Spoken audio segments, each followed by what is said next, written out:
Welcome to Our Girl Relationships. On this channel, we talk about problems people face in their day-to-day lives. Let's start with a video. When I was around 10 years old, my dad left. He just left. It wasn't something I ever expected, obviously. Every child believes their parents will stick around. But I really didn't expect it. He was the ideal dad in my eyes. He balanced 2 jobs and then some. He fought off his exhaustion every night to read me stories of princesses and brave knights. He would buy me stuffed animals for special occasions or even just because. He'd place them around the house for me to find. I was so proud of my growing collection, each holding a special place in my heart. I had a fondness for bunnies. He was there for as many school events he could attend, cheering the loudest even from the back. My mom wasn't as affectionate and was on the more serious side. Didn't bother me much. I figured that was just the way she was. My dad was the more playful of the two. My family, to my knowledge, was normal. My parents loved each other, we lived comfortably, and all was well. And then, one day, he left. I remember the day so vividly. I guess when you replay it so often, you memorize it. It was already dark out, and my dad was reading a story to me. I was starting to get sleepy, so he set the book aside and flicked off my bedside lamp. I remember him kissing my forehead while bidding me a good night, saying that he loves me, that he'll see me in the morning. And after he adjusted the blanket around me, he left. I fell asleep peacefully at the words, but when I woke up the next morning, he wasn't there. I figured I'd see him after school, but he was still gone. I tried asking my mom where he was, but she ignored me.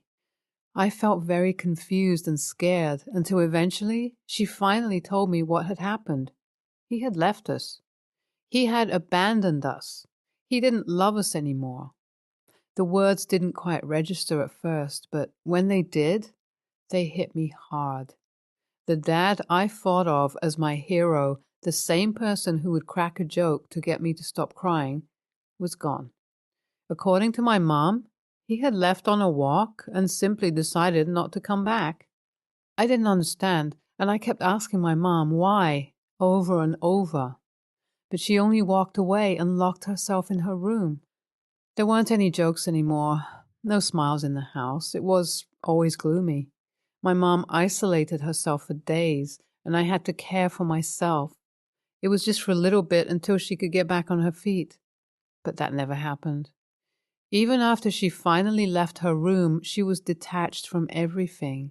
Nothing was ever the same. Since my mom was working, she expected me to look after everything in the house. This meant cleaning, cooking, laundry, and so on. I had done chores before, but never to this extreme. I was now in charge of taking care of myself. She would leave me home alone for entire nights, never bothering to check if I had eaten or needed help with my schoolwork. I braided my own hair and tucked myself in each night without her. If I attempted to get out of doing chores, she would say that my dad left because of me. Sometimes she'd threaten to leave too, so I just kept my head down and marched onwards. She threw out everything that my dad had bought for us, including my beloved stuffed animals. When I protested and went to rescue them, she screamed in my face, "It's your fault he left." I never did recover from that. I tried to focus on getting good grades, and I learned how to take care of myself. After all, there was no one I could depend on anymore. My mom eventually would bring men home to keep her company. I hid away, since I was only a reminder to her that I was a burden. We rarely spoke and never acknowledged each other. She had her own life and I had mine. I resented my dad, hated him to the core for leaving us, for destroying our once happy family. He ruined our lives without care, for no reason. I thought he was a coward. The years passed quickly, or slowly, depending on the day, and soon I turned 18. I had come back from school, and as I went further into the house, there he was. My dad, sitting on the couch, tears in his eyes, and a bunny stuffed animal in his hands. There was a long silence. Neither of us knew what to say. When he started to speak, something about explaining himself and how grown up I was, I interrupted him. I started yelling at him, screaming to get out that I hated him, that he left me, he ruined our lives, and kept screaming and screaming until I had to stop because I was crying so much. He remained quiet the whole time, letting me get it all out of my system before getting up to quietly speak. He looked like he wanted to hug me, but he held back. He pleaded with me to give him a chance to explain and held out a post-it note with a number on it. I accepted it, only to crumple it up and throw it away, telling him to get out. He did, without another word. I stood there crying for a while before realizing that he had left behind the stuffed animal. I reluctantly collected it and the crumpled note before locking myself in my room. I smoothed out the note while staring at the phone number, hugging the bunny in one arm. I've been staring at this note for hours now, curled up in bed. I don't know what to do. Do I give him a chance or not? It's been a couple of weeks since I last wrote, and a couple of things have happened. I did end up calling my dad. It was weird at first, and I cracked an awkward "thought you'd have milk instead of a bunny" joke. But we eventually eased into a normal conversation. We agreed to meet at a coffee place nearby in a few days, so that's what we did. It was again awkward, but not terrible. He bought us both some hot chocolate, which, funnily enough, we both enjoy with some cinnamon, and we sat down. He started her off by apologizing profusely, saying nothing can excuse what he did, and if I want nothing to do with him, he'd respect that. He just wanted a chance to apologize and explain what had happened, as well as reconnect with me if that's what I wanted to. He then went on to explain why he'd left. In his perspective, we weren't the happy family I thought we were. He and my mom would constantly fight. She would always put him down, spend money unnecessarily, blame everything on him, and so on. He had been rushed into the marriage by her, and when she got pregnant with me, he felt obliged to stay. It was a living nightmare, and it reached a point where he fell into a dangerously deep depression. So he left. He got help, got stronger, and eventually he fell in love again with an old childhood friend he had lost touch with. He tried to reach out to me through my mom, but she just wouldn't allow it. He said that this doesn't excuse him for leaving me behind, but he hopes that I'll give him a chance when or if I'm ready. It's been really confusing, honestly. I'm still unable to forgive him for leaving. After hearing the whole story, though, I understand much more than before. I feel such anger towards my mom. She was the one who broke our family, not my dad. He did leave us, and it hurt me, but I understand now. And I still remember the wonderful person he was, despite everything he was secretly going through.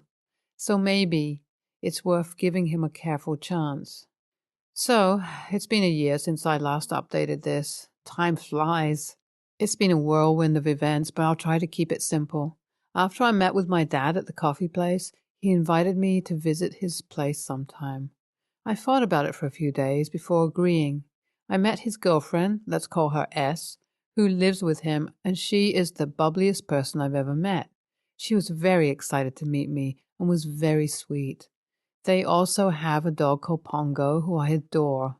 It was a surprisingly fun visit, and we arranged for me to visit again. After my second visit to his place, my mom found out, and I had been in contact with my dad again. I'm not sure how, but it turned into a huge fight, and she kicked me out. My dad picked me up after I called him, and he offered me to move in with them. I said yes. We gathered my things the day after, and I've been living with them ever since. It's been a tad awkward, of course, learning to have a dad again, but it's been good. Really good. There are still wounds that are healing, but he is patient with me. I was hesitant to trust him in the beginning, but with time, I let my guard begin to come down. I've also started going to therapy, and my dad and S are beyond supportive. My mom blew up my phone a couple of times with awful statements and even called the cops on my dad once. But after a quick explanation and seeing that I was okay, they quickly left. I blocked her number.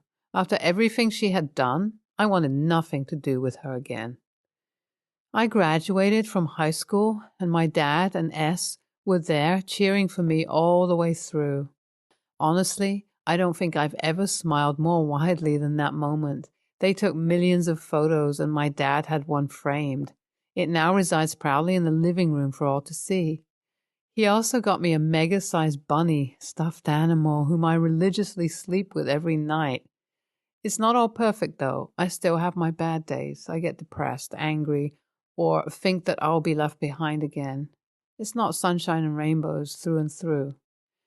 But they are always there for me, and they're not going to leave. I'm sure many will criticize me for giving my dad another chance after leaving me behind, and that's okay. It's my choice to make. You're definitely allowed to give your dad a chance. It's your life and your decision. Only you know what's best for you. Personally, I never would have been able to forgive my father. I would have cut both parents off and depended wholly on myself. Leaving your child with someone you know is awful is unforgivable in my eyes. But hey, that's just me. Next story. I'm a 27-year-old woman. During the height of the pandemic, I suffered a stillbirth at 19 weeks and 6 days. At the time, I was living states away from my family in Idaho. I was single and planned to raise the child alone. The father didn't want anything to do with the child. I was absolutely content with that, as my child was the result of failed birth control, expelled IUD, excited to raise a child on my own, and developing an attachment to my active baby moving. I was shattered by the news that my baby no longer had a heartbeat, and I had to deliver a non-living fetus. Due to the hospital staffing shortage and not enough beds, I was sent home hours after delivering. Therefore, with no time to take pictures, I held my child for maybe 45 minutes before he was taken away. This experience was unbearably traumatic, and I do not wish this upon anyone. I chose not to determine the cause of death through an autopsy because of the cost. My insurance didn't cover it, and I couldn't afford it. After breaking the news of my loss to my family, their reactions were far from supportive and downright disgusting. My aunt cornered me in a bathroom at a family gathering and told me, "You're a terrible person for putting us all through this. I know you faked the pregnancy for attention. You can't fool me. You need to apologize to everyone publicly, or I'll tell them myself." Taken aback by this unhinged response, I told my mother, and she sided with her sister, stating, "You didn't bring a child home. You don't have any pictures of the baby, and we don't lose babies in this family. Clearly, you're hiding something." Most other reactions were similar to my cousins and my sisters. Absolutely devastated by these comments, I decided to prove everything via birth and death certificate, dated pregnancy tests, medical documents, and my ultrasounds. This was not enough for my aunt. As she said to me, "Anyone can fake and print that information off the internet. It's easy." My mother reluctantly agreed. After grieving and receiving support from my dad's side of the family, I met my fiancé, James, 28, and shortly after, we bought a house together. We decided to stop all birth control and condoms, not trying, but at the same time not preventing. Now, we are expecting our little rainbow in August, and we couldn't be any happier. However, due to the hell my family put me through, we decided we are going to wait until the baby is born to announce the pregnancy, because if something were to happen, I don't want to go through the emotional trauma my family caused me again. Am I the a-hole for keeping my pregnancy a secret? Nope. NTA. Your first duty is now to your baby and yourself and your partner.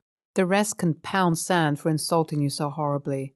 I would go LC, NC with anyone who did not trust and support you. And feel free to include something on the announcement that your second child has been born, and you're certain your newborn's big sister is celebrating with you from heaven, or something like that.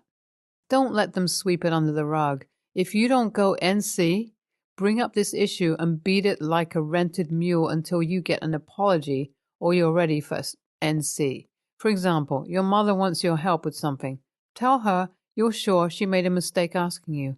By her own words, a liar, and that she should get someone she trusts to help her. Next story. I am a 24-year-old woman, and I've always supported both my parents, even though they are separated. My mother has had a boyfriend for about 2 years now. My boyfriend's dream is to have children of his own, something my mother cannot do. Not only does she have her tubes tied, but she has a lot of health problems. The deal was that they were going to break up, but they seemed to always extend their breakup date. My mother had a talk with him about their breakup, and suddenly he wants to do anything possible to have a baby with her, including IVF. I thought that my mom would get a consultation and she would get rejected just from her bad health. Somehow a doctor convinced my mom it's possible. My father and her are on somewhat good terms, and she asked him for $15,000 for a life-saving surgery. This is somewhat true because she does need 2 surgeries for her current health problems. My father talked to me and asked if I really thought that she was being truthful, since we all know about the baby thing.